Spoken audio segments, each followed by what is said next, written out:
Bonjour à toutes et à tous et bienvenue dans cette nouvelle vidéo dans laquelle nous parlerons de l'histoire des talibans. Nous retracerons leur histoire, de la naissance du mouvement à la tête de l'Afghanistan. Cette vidéo s'inscrit dans une série de vidéos que j'ai nommée Le Moment Sans Filtre.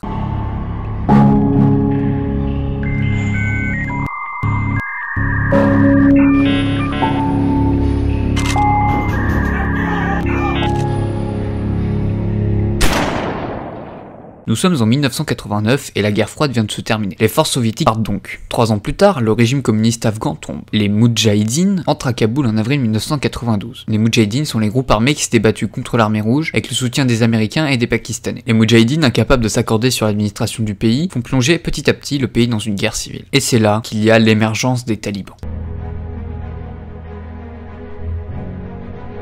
Les talibans, littéralement traduit, signifient les étudiants. En effet, les talibans sont principalement composés d'étudiants dans des écoles islamiques qui étaient pour la plupart situées dans le sud du pays. Le mouvement est essentiellement issu de la communauté dite Pashtun. En 1994, leur chef, aussi appelé le Mollah, se nomme Mohamed Omar Akhundzada. Il décide durant l'automne de cette année d'essayer de prendre le pouvoir. Il dispose du soutien des renseignements pakistanais. En avril 1996, le Mollah Omar est déclaré Kandahar. Kandahar qui signifie commandeur des croyants. Et les talibans entrent dans Kaboul le 27 septembre 1996. Ce jour-là, et aussi la fin d'une guerre civile qui a duré 4 ans, fait plus de 30 000 victimes, aussi bien militaires que civiles, et près de 100 000 blessés. L'économie du pays est détruite, la population est épuisée et l'armée n'a plus d'équipement. Et là va rentrer un enjeu majeur qui est la situation géographique de l'Afghanistan et l'entente afghano-pakistanaise.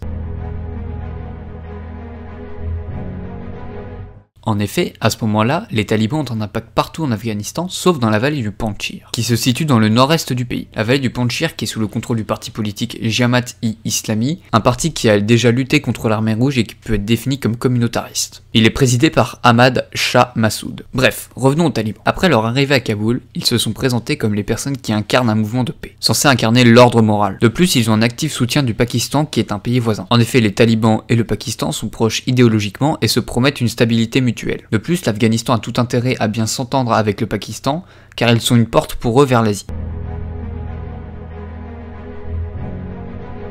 Les talibans au pouvoir. Dès leur installation au pouvoir, les talibans instaurent un régime qui repose entièrement sur une interprétation extrémiste de la loi islamique, la charia. Les femmes sont désormais contraintes de porter la burqa bleue qui couvre entièrement leur corps et leur visage. Elles risquent la lapidation ou les coups de fouet en cas de manquement à la pudeur, ou alors d'adultère. Elles n'ont accès ni à l'instruction ni à l'emploi et ne peuvent sortir qu'accompagnées d'un homme. De plus, les divertissements comme le cinéma, la musique ou même la télévision ne sont plus tolérés. De même pour la possession d'appareils photo ou de caméras. Les homosexuels sont condamnés à mort. En Afghanistan, il y a plusieurs communautés, dont les Pashtun, les Tadjiks et les Hazaras. Les Hazaras ont beaucoup collaboré durant la guerre froide. Ils deviennent donc une communauté persécutée. Début 2001, les talibans détruisent les Bouddhas de Damiyan, un symbole du patrimoine culturel afghan et joyau de l'art irano-bouddhique. Le gouvernement des talibans n'est reconnu comme gouvernement que par le Pakistan, l'Arabie Saoudite et les Émirats Arabes Unis. Pas étonnant quand on sait que Riyad, la capitale de l'Arabie Saoudite, avait particulièrement contribué à la guerre contre les soviétiques et à l'envoi de combattants arabes en Afghanistan.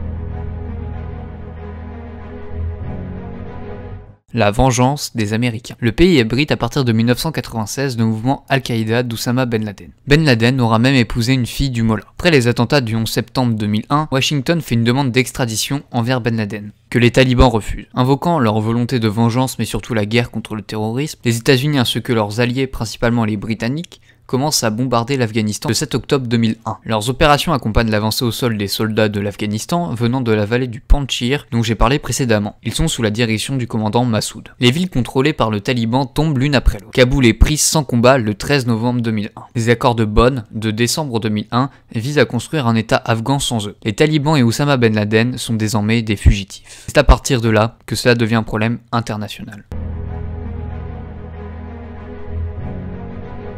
Ces derniers se retranchent au Pakistan, avant de réapparaître dans la province du Helmand, dans le sud-ouest en 2003. Au fil des années, ils vont reconquérir de plus en plus de villes. Les forces gouvernementales épaulées de troupes mandatées par l'ONU et l'OTAN ne cessent de les combattre. Ils y échoueront de même que dans la mise en place d'un gouvernement central fort en Afghanistan. Les différentes annonces de retrait de troupes de l'OTAN puis américaines ont permis d'ouvrir le dialogue en 2017 entre les talibans et le gouvernement de Kaboul, en vue de réconcilier le pays. L'accord de Doha, signé en février 2020 entre Washington et les talibans, acte acte le retrait américain définitif, en échange d'une garantie de sécurité. Le 15 août, soit 2 semaines avant le départ du dernier soldat américain d'Afghanistan, les talibans entrent dans Kaboul de nouveau sans bain de sang. Voilà, j'espère que cette vidéo vous aura plu. Voilà une vidéo sur un sujet un peu plus sensible que d'habitude. Voilà, j'essaie de plus en plus de me diriger vers ce nouveau format. Voilà, il y a le moment sans filtre, donc voilà que j'ai beaucoup amélioré depuis la vidéo Huawei. J'espère que cette vidéo vous aura plu. C'est aussi le type de contenu que je fais sur ma chaîne TikTok et ma chaîne Instagram qui est dans la description. Sur ce, n'hésitez pas à liker, partager. Sur ce, c'était Pichetouille. À bientôt dans une prochaine vidéo.